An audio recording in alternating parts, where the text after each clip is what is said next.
Subsection 2. Cover. The committee examined cover because it is an important aspect of all CIA clandestine activities. Its importance is underscored by the tragic murder of a CIA station chief in Greece, coupled with continuing disclosures of CIA agents' names.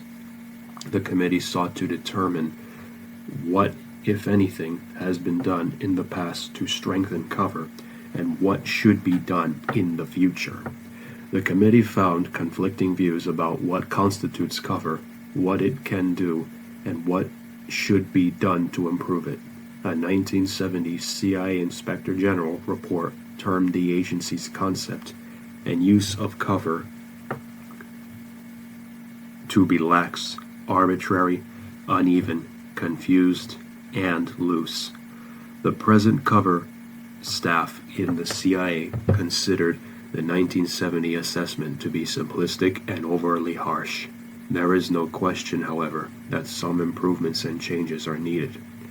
The committee finds that there is a basic tension between maintaining adequate cover and effectively engaging in overseas intelligence activities. Almost every operational act by a CIA officer undercover in the field, from working with local intelligence and police to attempting to recruit agents, reveals his true purpose and chips away at his cover. Some forms of cover do not provide concealment but offer a certain degree of deniability. Others are so elaborate that they limit the amount of work an officer can do for the CIA. In carrying out their responsibilities, CIA officers generally regard the maintenance of cover as a, quote, nuisance, end quote. The situation of the Athens station chief, Richard Welch, illustrates the problem of striking the right balance between cover and operations, and also the transparency of cover. As the chief of the CIA's cover staff stated, by the time a person becomes chief of station, quote, there is not a great deal of cover left. Footnote 42. The chief of the cover staff identified terrorism as a further security problem for officers overseas, one that is aggregated by the erosion of cover. Footnote 43. Pausing the reading to read the footnotes. Footnote 42. For example, the CIA was concerned about the fact that the home that Mr. Welch moved into had been previously publicly identified as belonging to the former station chief. CIA officials have testified that the agency has no evidence that the recent congressional inquiries into agency activities had any adverse impact on Mr. Welch's cover or any relationship to his tragic death. George Bush testimony, April 8, 76, page 41. Footnote 42. For explanation of italics, see footnote, page 179. Resuming the reading. Subsection Recommendations. 49. By statute, the CIA should be permitted to use proprietaries subject to external and internal controls. 50. The committee recommends that the Intelligence Oversight Committee or committees of Congress require at least an annual report on proprietaries. The report should include a statement of each proprietary's nature and function, the results of internal annual CIA audits, a list of all CIA intercessions on behalf of its proprietaries with any other United States government departments, agencies, or bureaus, and such other information as the Oversight Committee deems appropriate. 51. The Intelligence Oversight Committee or committees of Congress should require that the fiscal impact of proprietaries on the CIA's budget be made clear in the DCI's annual report to the Oversight Committee. The committee should also establish guidelines for creating large proprietaries should these become necessary. End of page 458, beginning page 459. 52. By statute, all returns of funds from proprietaries not needed for its operational purposes, or because of liquidation or termination of a proprietary, should be remitted to the United States Treasury as miscellaneous receipts. The Department of Justice should be consulted during the process of the sale or disposition of any CIA proprietary. 53. By statute, former senior government officials should be prohibited from negotiating with the CIA or any other agency regarding the disposal of proprietaries. The Intelligence Oversight Committee or committees of Congress should consider whether other activities among agencies of the intelligence community, the CIA, and former officials and employees, such as selling to or negotiating contracts with the CIA, should also be prohibited, as is the case regarding military officials under 18 U.S.C. 207.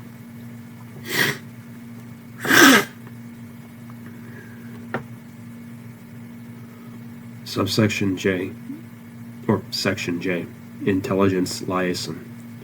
Throughout the entire period of the CIA's history, this agency has entered into liaison agreements with the intelligence services of foreign powers.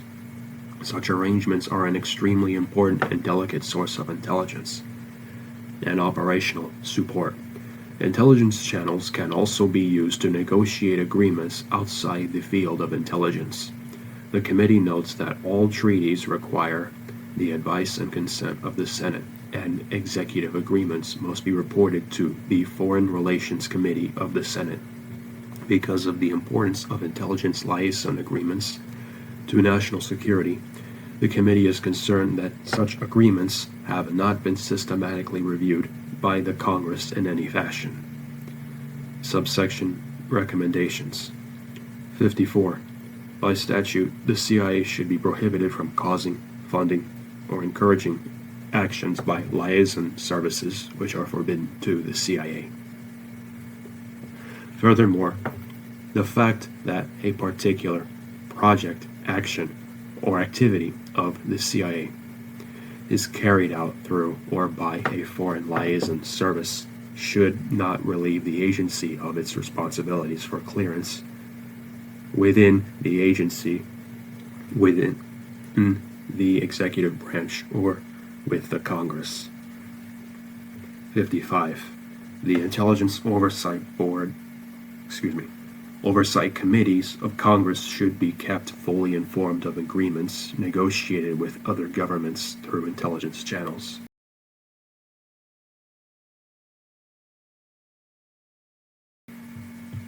Section K. The General Counsel and Inspector General. The General Counsel, as a chief legal advisor of the Central Intelligence Agency, has a special role in ensuring that CIA activities are consistent with the Constitution and laws of the United States. The committee found that, in the past, the participation of the General Counsel in determining the legality or propriety of CIA activities was limited. In many instances, the General Counsel was not consulted about sensitive projects. In some cases, the Director's investigative arm, the Inspector General, discovered questionable activities that often were not referred to the General Counsel for a legal opinion. Moreover, the General Counsel never had general investigatory authority. End of page 459, beginning page 460. The Inspector General not only serves as the Director's investigative arm, but he also aids the Director in attempts to increase the efficiency of agency activities. Inspector General investigations of various agency offices, component surveys, have been an important management tool, often leading to the discovery of questionable practices. These component surveys were halted in 1973, but have recently been reinstituted. The committee found that there were problems with the component surveys. In some situations, the Inspector General was denied access to essential information. The surveys often failed to effectively cover sensitive programs, cutting across component boundaries, or raising issues which affected the agency as a whole. Finally, the Inspector General's recommendations were often disregarded, particularly when the directorate being investigated opposed their implementation. Under the President's recently issued executive order, the Inspector General and the General Counsel are required to report to the Intelligence Oversight Board any activities that come to their attention which raise questions of legality or propriety. The Director of the CIA is charged with assuring that those officials will have access to the information necessary to fulfill their duties under the executive order. The committee also found that while both the General Counsel and Inspector General provided valuable assistance to the Director, neither had authority to provide assistance to the congressional oversight bodies. The committee believes that the Intelligence Oversight Committee, or committees of Congress, should examine the internal review mechanisms of foreign and military intelligence agencies and consider the feasibility of applying recommendations such as those suggested for the CIA. Subsection Recommendations 56. Any CIA employee having information about activities which appear illegal, improper, outside the agency's legislative charter, or in violation of agency regulations should be required to inform the Director, the General Counsel, or the Inspector General of the agency. If the General Counsel is not informed, he should be notified by the other officials of such reports. The General Counsel and the Inspector General shall, except where they deem it inappropriate, be required to provide such information to the head of the agency. Footnote 44. Pausing the reading to read footnote 44. The General Counsel and Inspector General should have authority to pass the information to the Attorney General without informing the head of the agency in extraordinary circumstances, if the employee providing the information so requests and if the General Counsel or Inspector General deems it necessary. The Inspector General should also regularly inform agency employees about grievance procedures. Resuming the reading. 57. The DCI should be required to report any information regarding employee violations of law related to their duties and the results of any internal agency investigation to the Attorney General. Pausing the reading to read footnote 45. That was footnote 45. C. 28 U.S.C. 535. That's the end of page 460. Beginning page 461. 58.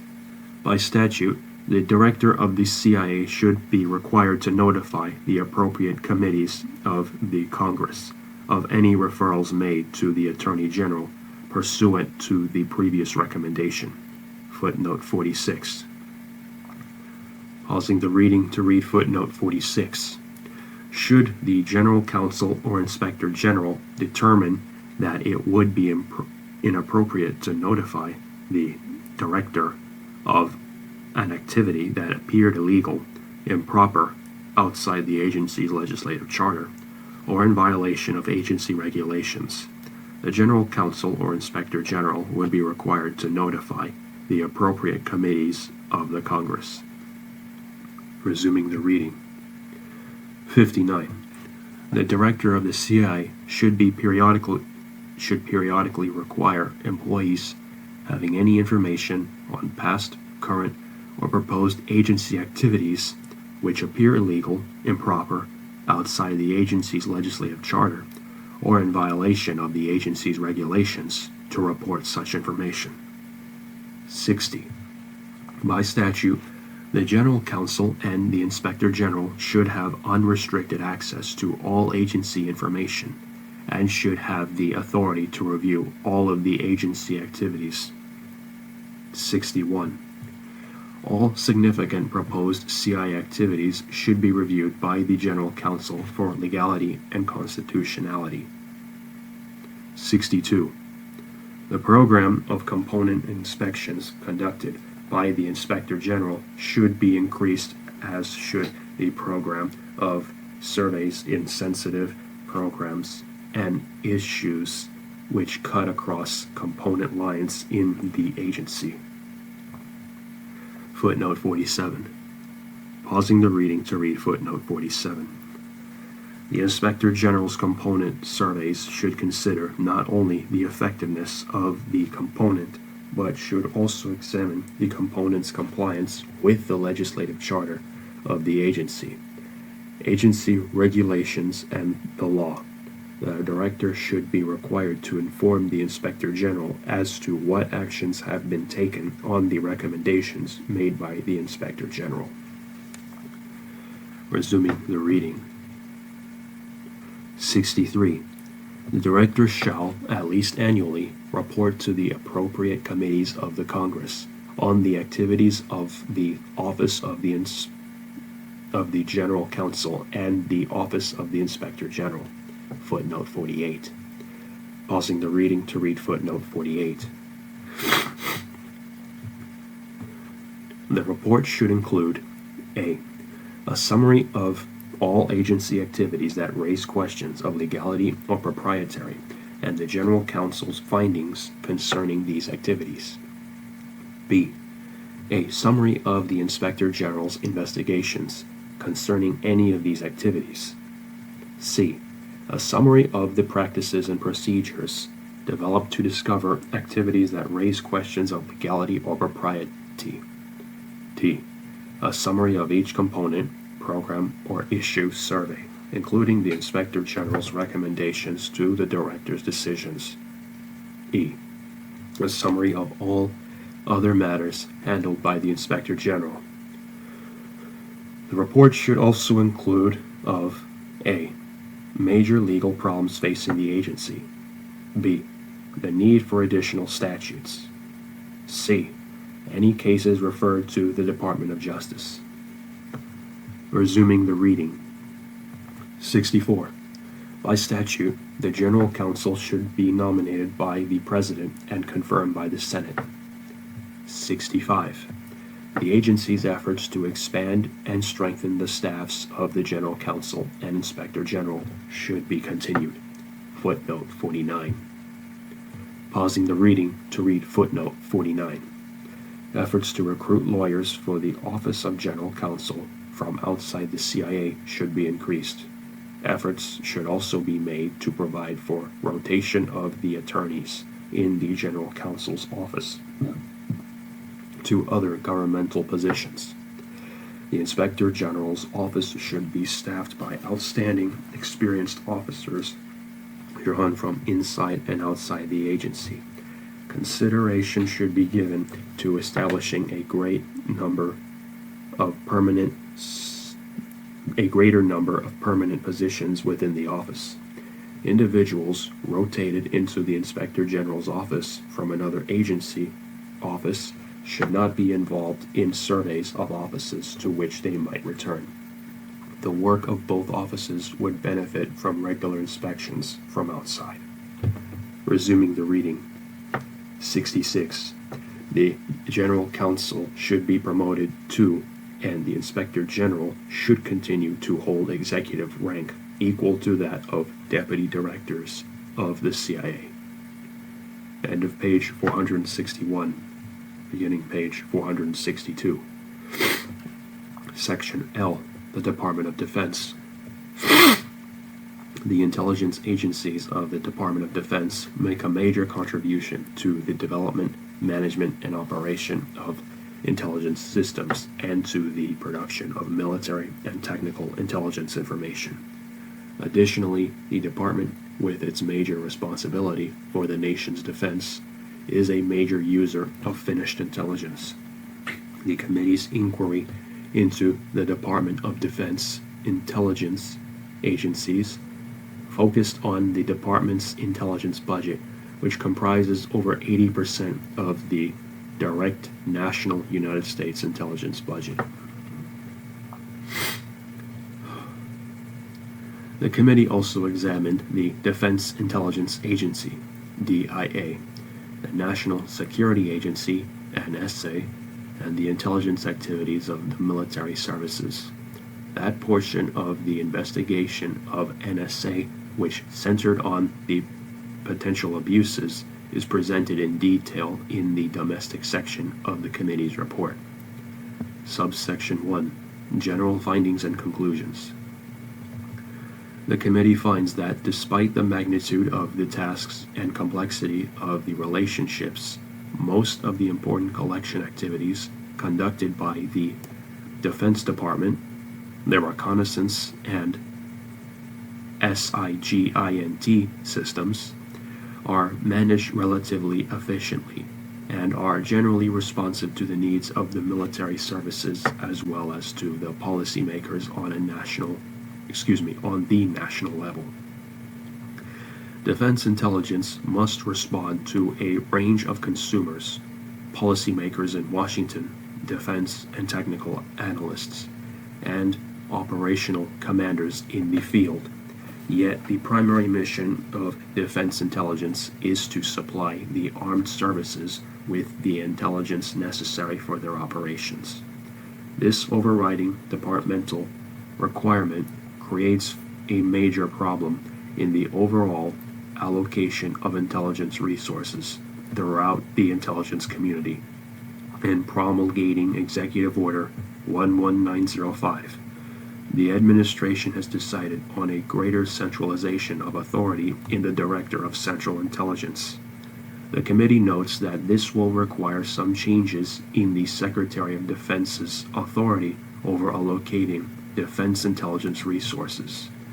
With regard to intelligence resources management within the Department of Defense, the committee found that establishment of a Deputy Secretary of Defense for Intelligence should enable more effective management of defense intelligence resources and help the Defense Department play an appropriate role in the new centralized interagency structure under the Director of Central Intelligence.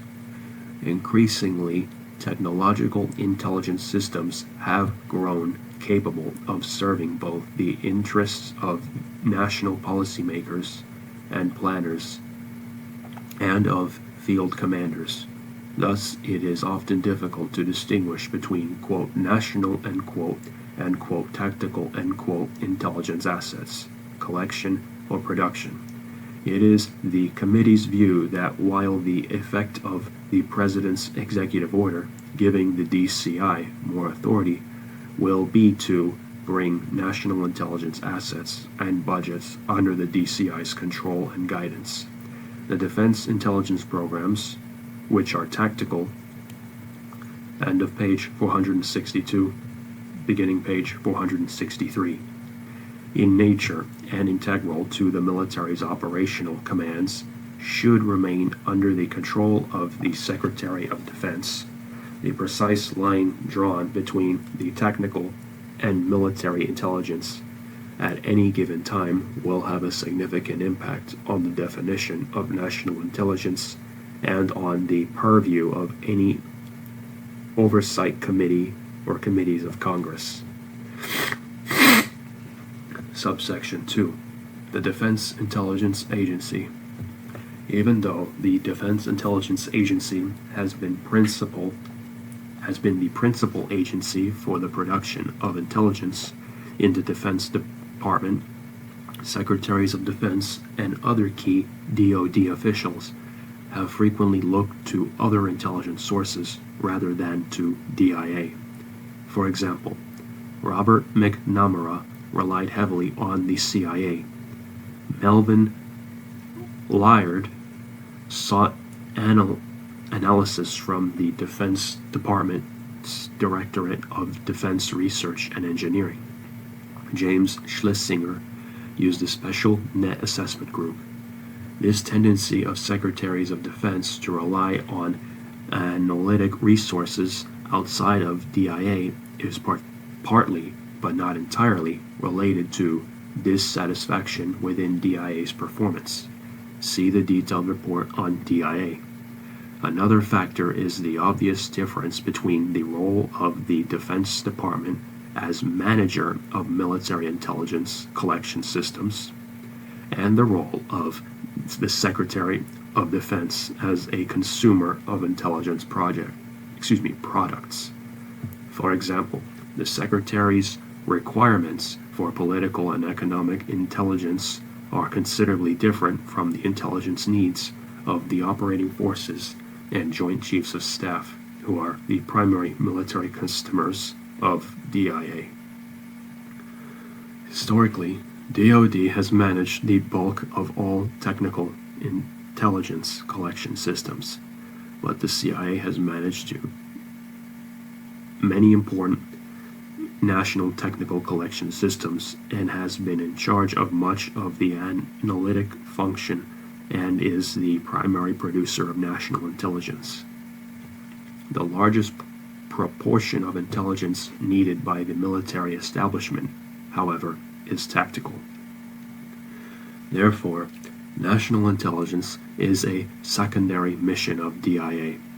Much of DIA's effort is directed toward producing intelligence needed by the JCS, the Unified and Specific Commands, and force planners and technical analysts in the services.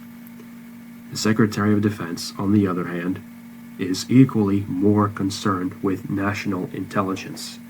In this context, it is not surprising that DoD's civilian leadership has complemented DIA's product with analyses from sources in other agencies. The committee is of the view that the Secretary of Defense has a continuing need for a strong analytical intelligence capability within the Department of Defense. The committee found that DIA has met this need better than the service intelligence organizations which preceded it, but that DIA has not fulfilled expectations that it would provide a coordinating mechanism for all defense intelligence activities and information. The essential problem of the Defense Intelligence Agency was summed up in one study commissioned by the executive branch as, quote, "too many jobs and too many masters," end quote. Footnote 50. Pausing the reading to read footnote 50. The report to the President and Secretary of Defense on the Department of Defense by the Blue Ribbon Defense Panel, Fitzhugh Report, July 1st, 70. Resuming the reading. These problems have not, end of page 463, beginning page 464, been solved by the reorganizations undertaken thus far, nor has the DIA's existence led to a diminution in the size of the separate military intelligence services that was hoped for. The committee finds that the Defense Intelligence Agency faces serious impediments to improving the quality of and opportunities for its civilian and military staff. The agency's personnel and command structure, its lack of high-level grades, and the relatively short tours for military officers are factoring which make it difficult for DIA to develop and retain the high-quality analytic personnel essential for a high-quality finished product. Subsection 3, the National Intelligence Agency. Subsection 3, the National Security Agency. The National Security Agency is one of the largest and most technically oriented components of the United States intelligence community. Its basic function is collecting and processing foreign communications and signals for intelligence purposes. NSA is also responsible for creating and supervising the cryptography of all United States government agencies and has a special responsibility for supervising the military services' cryptologic agencies. Another major responsibility is protecting the security of American communications. The committee regards these functions as vital to American security. NSA's capability to perform these functions must be preserved. The committee notes that despite the fact that NSA has been in existence for several decades, NSA still lacks a legislative charter.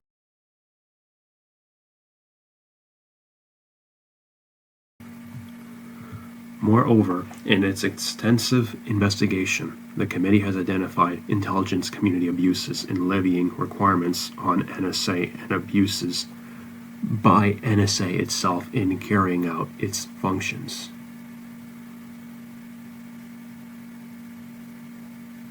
These abuses are detailed in the domestic portion of the committee report. The committee finds that there is a compelling need for an NSA charter to spell out limitations which will protect individual constitutional rights without impairing NSA's necessary foreign intelligence mission. Subsection 4. Civilian or military leadership. DIA and NSA have always been headed by professional military officers. In the case of DIA, deputy directors have also been military.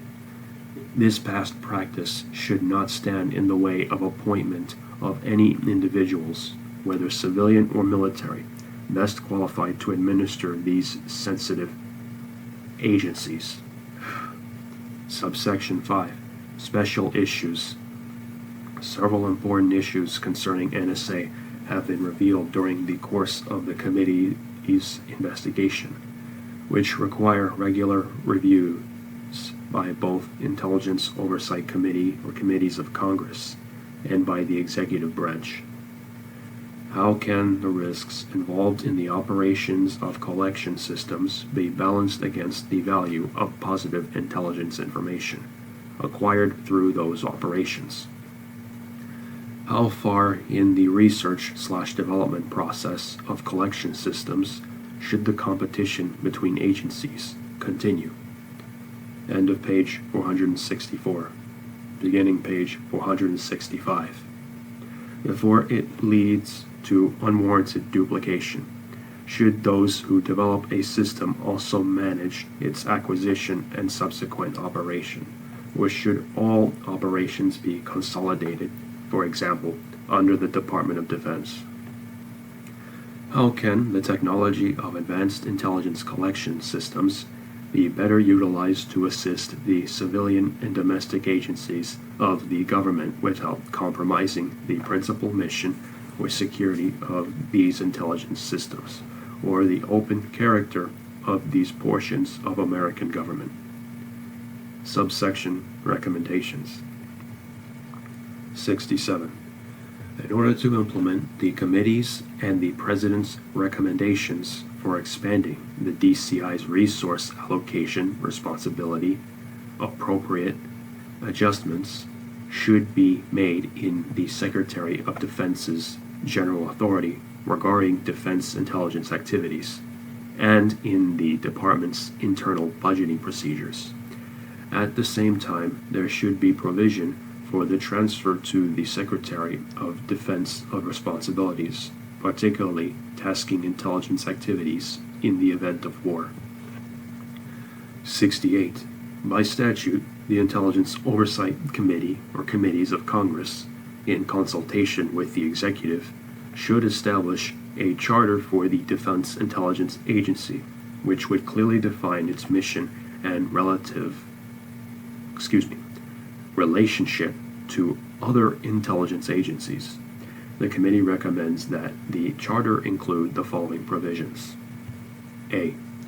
In order to encourage close coordination between consumers and producers of national intelligence, DIA should be part of the Office of the Secretary of Defense and should report directly to the Deputy Secretary of Defense for Intelligence. A small J-2 staff should be reconstituted to provide intelligence support, primarily of an operational nature, to the Joint Chiefs of Staff, to the Secretary of Defense should ensure full coordination and free access to information between the two groups. B. The Director of the DIA should be appointed by the President and subject to Senate confirmation. Either the Director or Deputy Director of the agency should be a civilian. C. The Congress must relieve DIA from certain civil service regulations in order to enable the quality of DIA personnel to be upgraded. In addition, more super-grade positions must be provided for civilians in DIA. 69. By statute, a character for the National Security Agency should be established which, in addition to setting limitations on the agency's operations, see Domestic Subcommittee recommendations, would provide that the Director of NSA would be nominated by the President and subject to confirmation by the Senate. The Director should serve at the pleasure of the President, but not for more than 10 years. Either the Director or the Deputy Director should be a civilian. 70. The Department of Defense should centralize the service counterintelligence and investigative activities within the United States in the Defense Investigative Service, DIS, in order to reduce wasteful duplication. End of page 465. Beginning page 466. Section M. The Department of State and Ambassadors. The Department of State and the Foreign Service have an important role in the intelligence operations of the United States government. Because of its responsibilities in formulating and conducting U.S. foreign policy, the State Department is a principal customer for intelligence. Abroad, the Foreign Service, operating overtly, is the principal collector of political intelligence and is a major collector of economic intelligence. Footnote 51. Pausing the reading to read footnote 51.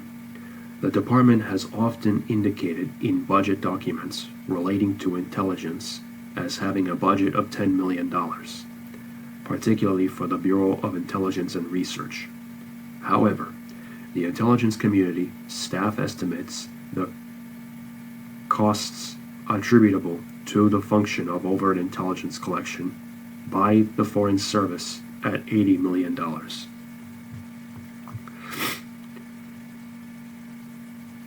Resuming the reading. Because of its foreign policy responsibilities and its worldwide complex of diplomatic and consular installations, the Department of State is the only Washington agency potentially able to oversee other U.S. government activities abroad, including those of the CIA. In the field, this responsibility clearly falls on the ambassador by law. Indeed, ambassadors are the sole mechanism available outside of the CIA itself to assure that NSC decisions are appropriately carried out by the clandestine service. The committee found that the role of the Department of State and the ambassadors constitute a central element in the control and improvement in America's intelligence operations overseas. However, the committee also found that American ambassadors are often reluctant to exercise their authority in intelligence matters.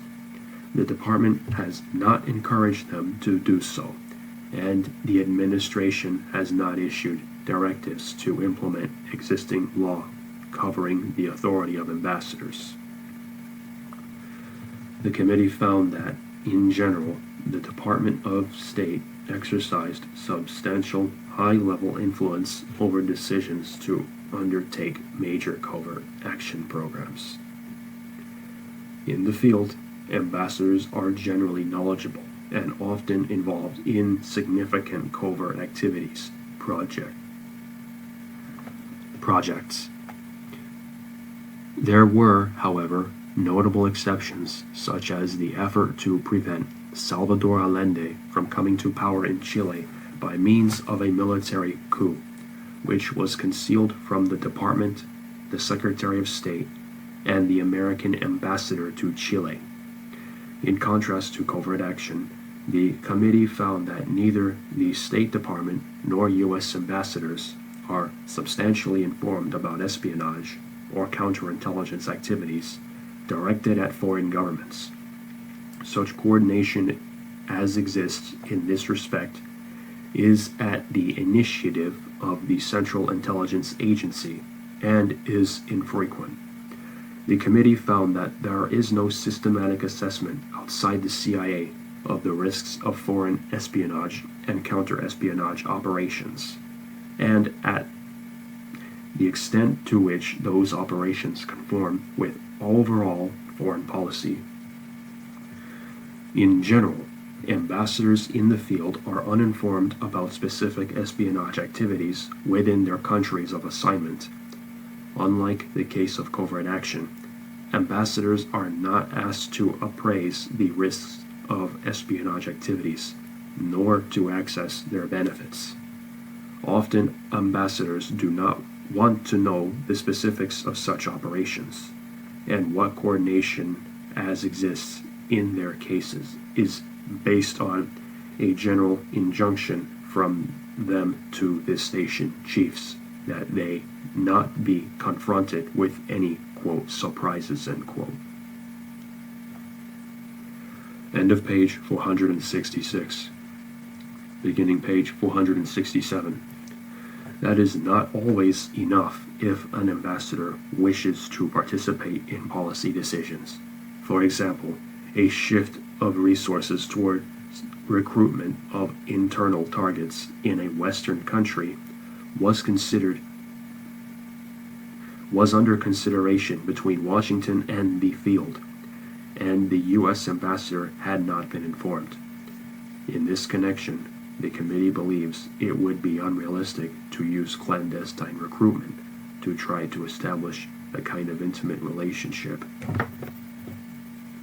with political elites in friendly countries, which we have enjoyed as a result of the shared experience of World War II and its aftermath. The committee finds that more than a year after enactment of a statute making ambassadors responsible for directing, coordinating, and supervising all U.S. government employees within their country of assignment, footnote 52, instructions implementing this law have still not been issued by any quarter of the executive branch. A former Undersecretary of State told the committee that the law, in effect, had been, quote, suspended, end quote, in view of presidential inaction. Moreover, the CIA has not modified its practices pursuant to this law. The committee finds this thwarting of the United States law unacceptable. The committee finds that ambassadors cannot effectively exercise their legal responsibilities for a wide variety of intelligence activities within their jurisdiction without State Department assistance on the Washington aspects of the activities. Such support is particularly important in the case of intelligence operations aimed at a third country. An ambassador may be able to judge the local risks of an espionage effort, but if it is directed toward a third country, the ambassador may not be able to assess the importance or value of the effort without Washington support. In the past, the Department of State, at least, has not had a parallel responsibility nor the right of access to information necessary to enable it to provide support to an ambassador seeking to exercise his statutory responsibility over CIA espionage and counter-espionage operations.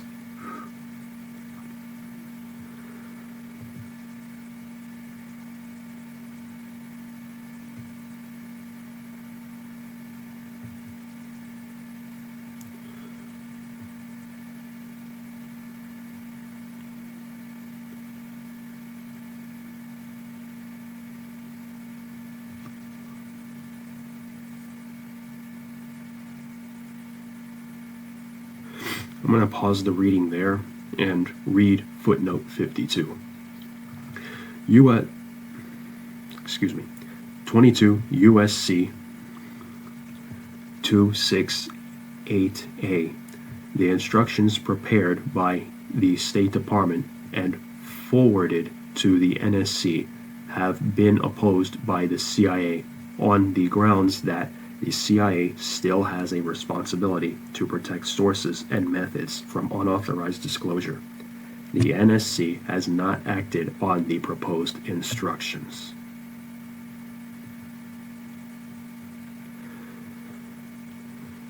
Resuming the reading. The committee notes Section 4 in Executive Order Number 11905 of February 18, 1976, which may be intended to provide such State Department backup for ambassadors. At present, the CIA handles both State Department and its own communications with overseas posts. Under this arrangement, the ambassador's access to CIA communications is at the discretion of the CIA. The committee finds that this is not compatible with the role assigned to the ambassador by law. The ambassador cannot be sure that he knows the full extent and nature of CIA operations, which he may be held accountable. The committee finds that ambassadors' policies governing intelligence activities have sometimes been interpreted in a manner which vitiated their intent.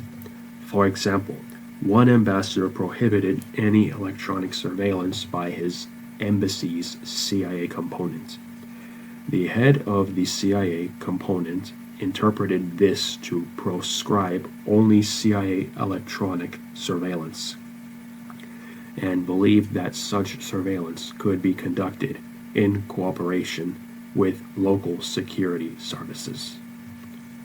End of page 467, beginning page 468.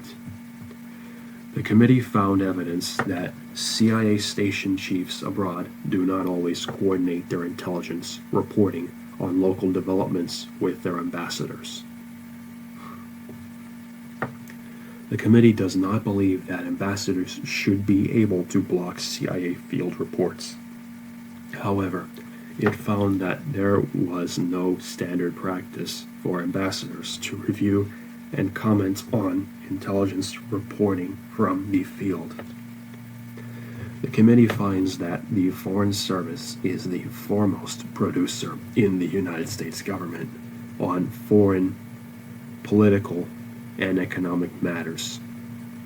The committee believes, however, that the State Department does not adequately train Foreign Service personnel, particularly in political reporting, nor does the department fund their collection on operations, nor manage their activities so as to take full advantage of this extremely important intelligence capability. In effect, the department, despite being a major source of intelligence, considers this function secondary to its principal task of diplomatic representation and negotiations. From discussions in nearly a dozen Foreign Service posts, the committee established that there is inadequate funding for Foreign Service reporting officers to carry out their responsibilities. The funds available are considered, quote, representation funds, end quote, and must be shared with the administration and consular sections of most embassies. Such representation funds have been a favorite target for congressional cuts in the State Department budget. Recommendations. 71. The National Security Council, the Department of State, and the Central Intelligence Agency should promptly issue instructions implementing Public Law 93-475. U.S. 22 U.S.C. 2680A. These instructions should make clear that ambassadors are authorized recipients of sources and methods information concerning all intelligence activities, including espionage and counterintelligence operations. Parallel instructions from other components of the intelligence community should be focused to their respective field organizations and operatives. Copies of all these instructions should be made available to the Intelligence Oversight Committee or committees of Congress. 72. In the exercise of their statutory responsibilities, ambassadors should have the personal right, which may not be delegated, of access to the operational communications of CIA's clandestine service in the country to which they are assigned. Any exceptions should have presidential approval and should be brought to the attention of the Intelligence Oversight Committee or committees of Congress. 73. By statute, the Department of State should be authorized to take the necessary steps to assure its ability to provide effective guidance and support to ambassadors in the execution of their responsibilities under Public Law 93-475, 22 U.S.C. Section 2680A. 74. Consideration should be given to increasing and earmarking funds for foreign service or collection of foreign political and economic information. These funds might be administered jointly by the State Department's Bureau of Intelligence and Research and the Bureau of Economic Affairs. 75. The NSC should review the question of which U.S. government agency should control operation and operate communications with overseas. End of page 468, beginning page 469. Diplomatic and consular posts, including the CIA and other civilian agencies operating abroad. 76. The Department of State should establish specific training programs for political reporting within the Foreign Service Institute and place greater emphasis on economic reporting. Section N. Oversight and the Intelligence Budget. The committee finds that a full understanding of the budget of the intelligence community is required for effective oversight. The secrecy surrounding the budget, however, makes it impossible for Congress as a whole to make use of this valuable oversight tool. Congress as a body has never explicitly voted on a, quote, budget, end quote, for national intelligence activities. Congress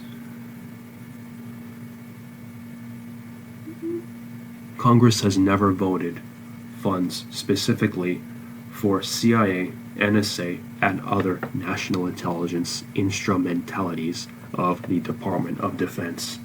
Footnote 54. Pausing the reading to read footnote 54.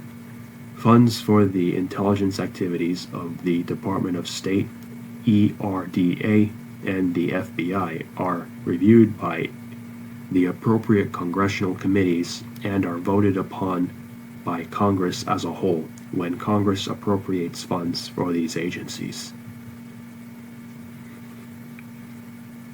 Resuming the reading. The funding levels for these intelligence agencies are fixed by subcommittees of the Armed Services and appropriations committees of both houses. Funds for these agencies are then concealed in the budget of the Department of Defense. Since this departmental budget is the one Congress approves, Congress as a whole and the public have never known how much the intelligence agencies are spending, or how much is spent on intelligence activities generally.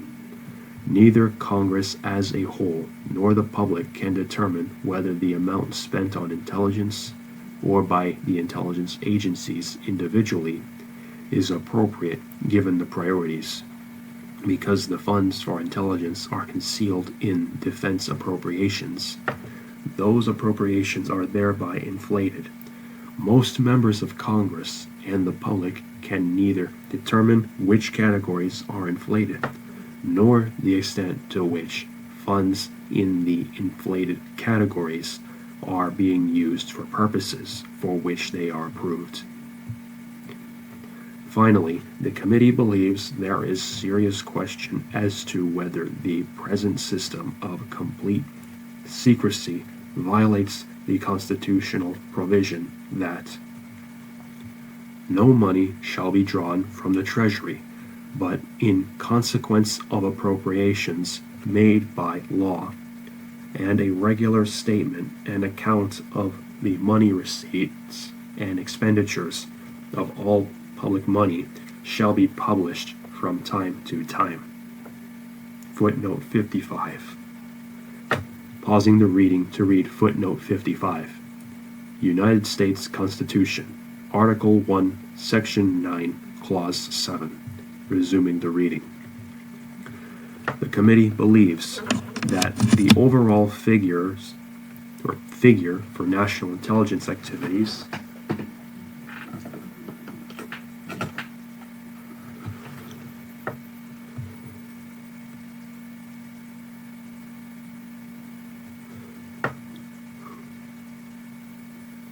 can be made public annually without endangering national security or revealing sensitive programs. Footnote 56. Pausing the reading to read footnote 56. The committee noted that the Special Senate Committee to study questions related to secret and confidential government documents, chaired by Senators Mansfield and Scott, concluded that the aggregate figure for each intelligence agency should be made public. Resuming the reading.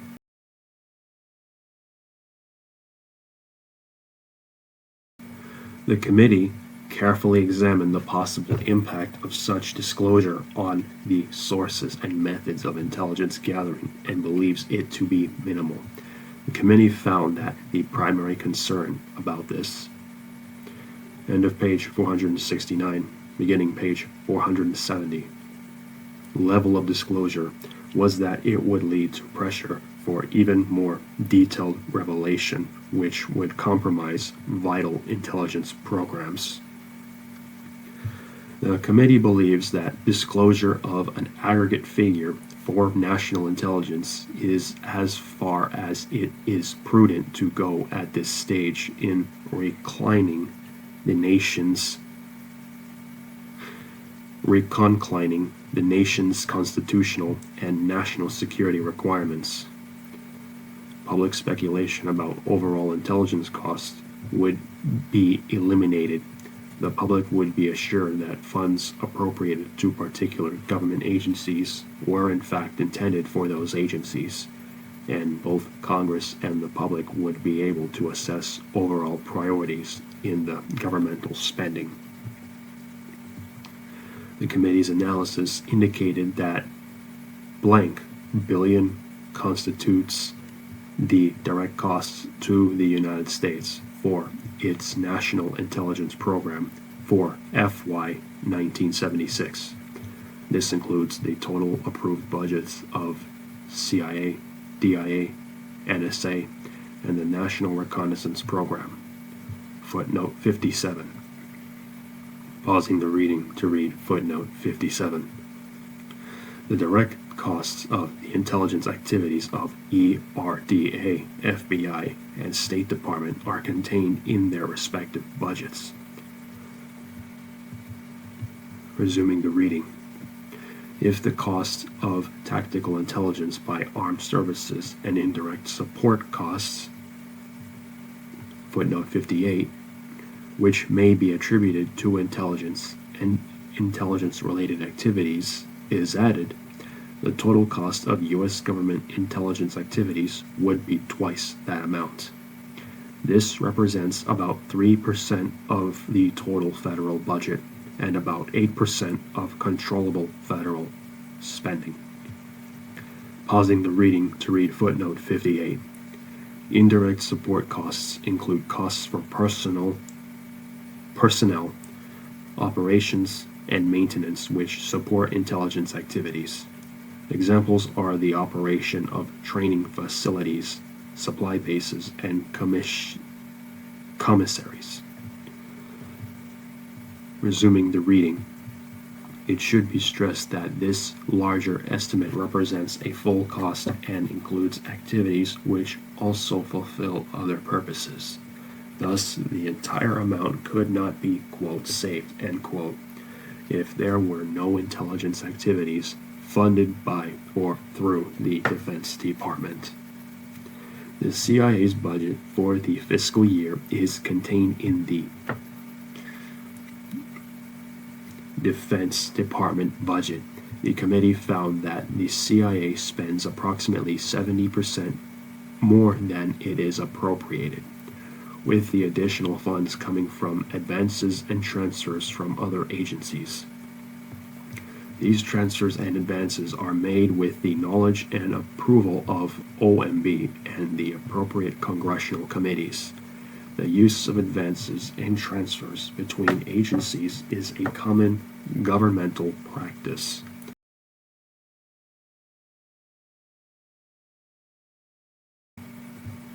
In this case, the CIA receives funds as the contracting agent for agencies in the Defense Department as well as other intelligence community agencies. Recommendations. 77. The Intelligence Oversight Committee or committees of Congress should authorize on an annual basis a, quote, national intelligence budget, end quote, the total amount of which would be made public. The committee recommends that the Oversight Committee consider whether it is necessary, given the constitutional requirement and the national security demands, to publish more detailed budgets. 78. The Intelligence Oversight Committee or committees of Congress should monitor the tactical and indirect support accounts as well as the national activities of intelligence agencies in order to assure that they are kept in proper perspective and balance. End of page 470. Beginning page 471.